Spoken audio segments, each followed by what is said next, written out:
Americas had a name, and long before the settlers claimed the land, the Choctaw people lived beneath the stars of the firmament.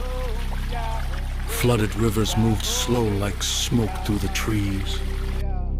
The heart-pounding drums echoed loudly through the night like heartbeats, boom, bada boom, bada boom. And the elders spoke quietly about the Nalusa Chito that walked beside them in the dark. You could hear the leaves crunch step by step at a distance as it stayed parallel with the Choctaws. Those are the protectors. The vampires. These soldiers were not the first to touch the pre-Americas. Way before the settlers arrived, ancient bloodlines crossed the oceans from Africa like migrating geese that moved like eagles through the night. Not ordinary humans, but immortals. Over generations, they drank alcohol, they partied and made long, passionate love with beautiful Choctaw women beneath the moonlight while screaming like packs of coyotes. The elders called them protectors. The settlers would call them monsters. The year was 1540. Spanish ships ripped through shark-infested black ocean waters beneath violent storms. Hernando de Soto and his men came searching for gold and glory and puffed with pride nights before reaching shore. The screams began.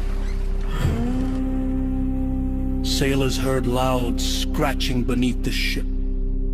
Long claws marks were engraved in the wood. One sailor leaned over the railing with the lantern and vanished.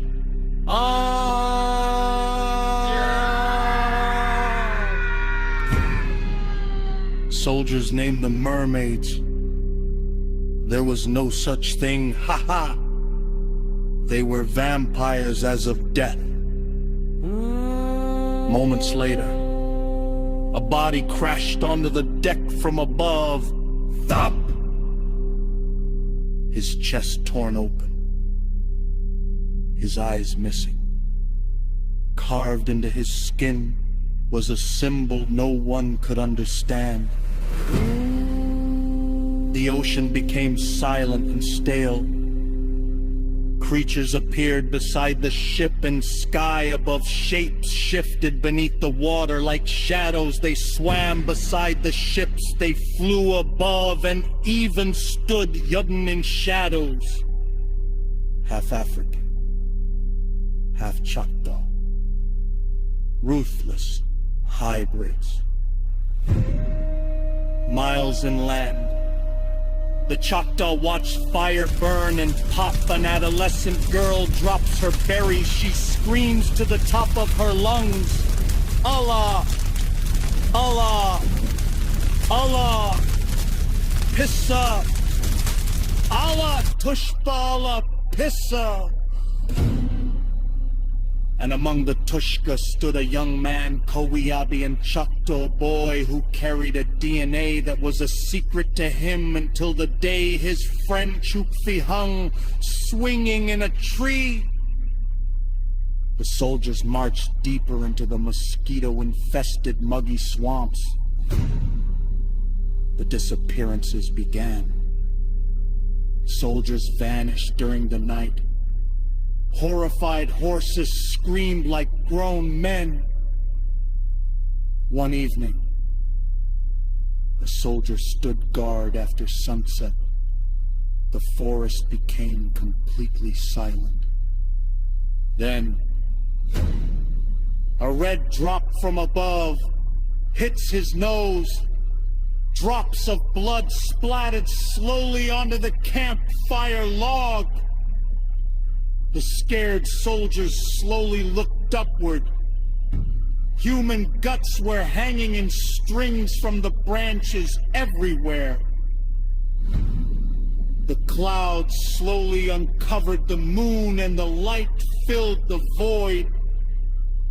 Dozens of them, too many to count, waiting. Manly screaming started. Winged creatures descended to the ground with heavy thumps. Some had venomous fangs. Some looked like wolves. Others resembled black owls in matte black garments. The elders called them Naucento. Spanish muskets exploded through the smoke. Boom! Boom! Boom! Ah! Cannons banged, and the screaming of pain flooded the air of hundreds of soldiers. The creatures kept coming. One soldier was ripped into the clouds and dropped onto the rocks below. Splat! Another was dragged into the darkness, screaming for Jesus. Jesus! Who no one knew. Another was ripped apart so violently his testicles hung from a root from the river bank. The blood moon rose over the muggy swamp. A red glow covered the soil. Kuwiabi transformed. Half man, half beast. He screamed, heading into battle like a winged panther born from hell. The settlers finally understood the truth. They were not fighting humans. They were being eaten alive. The Choctaws who protected the land of high-yield, barren fruits and vegetables were highly protected. The forest burned and crackled. Bodies covered the banks of the swamp, and the rotting smell stretched for miles. By sunrise,